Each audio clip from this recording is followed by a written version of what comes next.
दोस्तों जय हिंद। मैं हूं शम्स तबरेज और आप देख रहे हैं टाइम्स मेल। तो आखिरकार गौतम अडानी ने अपने जवाब के जरिए पूरे देश को समझा दिया, पूरी दुनिया को समझा दिया कि भारत में उसकी हैसियत क्या है, उनकी हैसियत क्या है।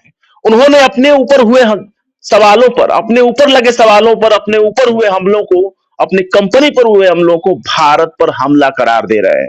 तो ऐसे में सवाल है कि वो क्या देश का प्रधानमंत्री खुद को समझने लगे हैं? क्या वो खुद को देश का राष्ट्रपति समझने लगे हैं, या फिर वो किसी ऐसे ओहदे पर फरायज हो गए हैं जो राष्ट्रपति और प्रधानमंत्री से भी बड़ा रोल रखता हो? आखिर वो खुद पर उठे सवालों को राष्ट्रवाद का मुद्दा कैसे बना सकते हैं, और खुद पर उठे हमले पर, खुद पर हो रहे हमले को भारत पर हमला कैसे बता सकते हैं? लेकिन हिंडनबर्ग ने अगले ही दिन यानी सोमवार को हिंडनबर्ग ने गौतम अडानी के दिए गए जवाब का जवाब दे दिया है और कई सवालों को उठाया और कहा है कि उनके एक भी पूछे गए सवाल का इन्होंने साफ तौर पर कोई जवाब नहीं दिया है। कई सवाल तो ऐसे हैं जिसका इन्होंने जवाब दिया ही नहीं और उन्होंने सबके जवाब गोल मटोल दिए हैं। हिंडनबर्ग ने साफ तौर पर कहा है कि राष्ट्रवाद का चोला ओढ़कर ये पूरे देश को लूट रहे हैं। हिंडनबर्ग ने साफ तौर पर कहा है कि ये भारत की आड़ में और राष्ट्रवाद की आड़ में, तिरंगे की आड़ में पूरे देश को चूना लगा रहे हैं। तो ऐसे में सवाल है कि गौतम अडानी खुद को समझ क्या रहे हैं? क्या वो खुद को भारत की सरकार समझ रहे हैं या खुद को नरेंद्र मोदी समझ रहे हैं? हालांकि मोदी जी से उनकी यारी बरसों पुरानी है, जब वो गुजरात के मुख्यमंत्री हुआ करते थे नरेंद्र मोदी। उनके जवाबों के शैली को देखकर ऐसा लगता है जैसे अडानी ग्रुप एक कंपनी ना हुआ, एक कारोबारी व्यवसायिक कंपनी ना हुआ, खुद भारत सरकार हो गया। उनके जवाबों को सुनकर ऐसा लगता है कि कोई राजनीतिक दल अपना बयान जारी कर रहा है। उनके जवाबों को सुनकर ऐसा लग रहा है कि खुद भारत की सरकार ने हिंडनबर्ग की रिपोर्ट को खारिज किया हो। वाकई अडानी पर हमला भारत पर हमला कैसे हो गया? अडानी ने जिस तरीके से पहले दिन अपना बयान जारी करके अपने वीडियो संदेश में अपने पीछे की तरफ तिरंगा दिखाया और तिरंगा को दिखाते हुए उसने राष्ट्रवाद का संकेत दिया, तभी इस बात को समझ में आ गया, सबको समझ में आ गया कि अडानी इतनी आसानी से हिंडनबर्ग के लगे आरोपों का जवाब नहीं दे पाएंगे और पॉइंट टू पॉइंट उसके किसी भी 88 सवाल का जवाब ढंग से नहीं दे पाएंगे, बल्कि गोल मटोल अपने ही सवालों के जवाब में उलझाते जाएंगे और कोई भी स्पष्ट जवाब नहीं देंगे। अडानी ने खुद पर हुए हमले को भारत पर हमला करार दिया। क्या ये हमला भारत सरकार पर हुआ? क्या यह हमला मोदी सरकार पर हुआ था? क्या जवाब मोदी सरकार से मांगा गया था?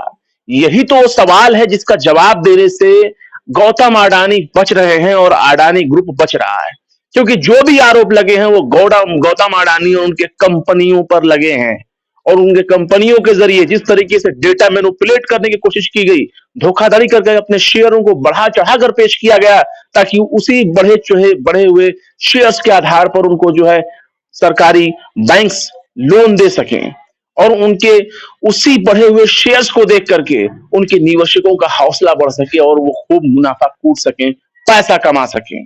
एसबीआई ने इन अपने ज्यादा सबसे बड़ा लोन का अमाउंट जो है गौतम अडानी को दिया, जबकि अडानी पर कर्ज बढ़ते चले गए और अभी तक उन्होंने तमाम बैंकों के कर्जों को चुकता नहीं किया और ऐसे में उनकी अमीरी में चार चांद लगती जा रही है। जिस वक्त पूरा देश सहमा हुआ था, डरा हुआ था, कोरोना के वजह से पूरा देश में लॉकडाउन लगा हुआ था, कोई अपने घर से निकल जाए तो दो डंडे पड़ जाया करते थे।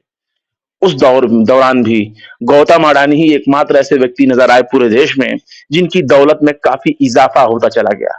सवाल है कि जब कोई काम धंधा हुआ नहीं, जब लोग काम कर नहीं रहे, तो आपकी दौलत में इतनी ज्यादा इजाफा कैसे हो गया? कहां से इतनी बढ़ोतरी होती चली गई, वृद्धि होती चली गई? महज 2 दिन के अंदर में आपको इतने करोड़ों के घाटे लग गए कि आपके होश ठिकाने हो गए। और गौतम अडानी ने यही नहीं, गौतम अडानी ने बाकायदा फ्रंट पेज पर अपने विज्ञापन निकाले, भरोसा दिलाया उनकी कंपनी बहुत फायदे में है, बहुत प्रॉफिट में है, ये दिखाने की कोशिश कर रहे थे। ये गौतम अडानी के मन का डर है जो दिखाने की कोशिश कर रहे हैं। अगर मोटा मोटी हम बात करें गौतम अडानी के जरिए जवाब दिए गए उस पर जिक्र करें और उसके जवाब में तुरंत कैसे प्रतिक्रिया दी हिंडनबर्ग ने, उस पर अगर गौर करें तो आपको बहुत सी बातों को खुलकर देखने का मौका मिलेगा। हिंडनबर्ग ने कहा है कि हम मानते हैं कि भारत एक वाइब्रेंट डेमोक्रेसी है और एक सुपर पावर के तौर पर उभर रहा है। हम साथ ही ये भी मानते हैं कि अडानी ग्रुप भारत के भविष्य के साथ खिलवाड़ कर रहा है। अब देखिए क्या कहा है, इसने कहा है कि ये ग्रुप राष्ट्रवाद की आड़ में देश को लूट रहा है। इसने ये भी कहा कि अडानी ग्रुप से 88 सवाल पूछे गए थे, 88 क्वेश्चन पूछे गए थे, इसमें से सिर्फ 62 सवालों के जवाब नहीं दिए उन्होंने 62 सवालों के जवाब खा गए, नील बटा सन्नाटा हो गया।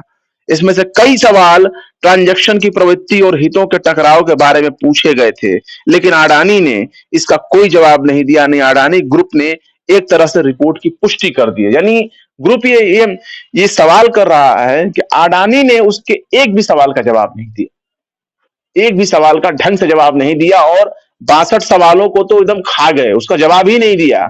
और गौतम अडानी ने जो घबराहट में एक तरह से रिपोर्ट जारी किया है, इससे गौतम अडानी पर उठ रहे सवालों की पुष्टि होती है कि वो सवाल अपनी जगह पर सही हैं। हिंडनबर्ग की संस्था का दावा यह है कि उसने 2 साल के रिसर्च के बाद अपनी ये रिपोर्ट जारी की है, जिसमें गौतम अडानी पर कथित जो है धोखाधड़ी, भ्रष्टाचार के जरिए अपने शेयरों को बढ़ा चढ़ाकर पेश करने के आरोप लगाए गए हैं। और ये भी आरोप लगाए गए हैं कि कंपनी में ज्यादातर जो बड़े बड़े पद हैं वो इनके परिवार के लोग, इनके रिश्तेदारों के पदों पर है। हालांकि कारपोरेट में इस तरह की चीजों को गड़बड़ माना जाता है। जो सबसे मेन मुद्दा ये है कि जब गौतम अडानी पर सवाल उठने लगे, उनकी कंपनियों पर, अडानी ग्रुप पर सवाल उठने लगे, तब गौतम अडानी के पहले दिन एक मैसेज आया। उनके आधिकारिक बयान में बाकायदा पीछे अधिकारी के ठीक पीछे तिरंगा रखा गया था। तभी ये समझ में आ गया कि ये तिरंगे की आड़ में कोई ना कोई फरकटबाजी करने वाले हैं, और ये फरकट कर बैठे। और देखिए, आज मामला राष्ट्रवाद पर आ गया है। ये सीधे अपने आप को भारत बता रहे हैं और अपने ऊपर हुए हमले को भारत पर हमला करार दे रहे हैं। ये निहायत ही शर्मनाक और वाहियात जवाब है।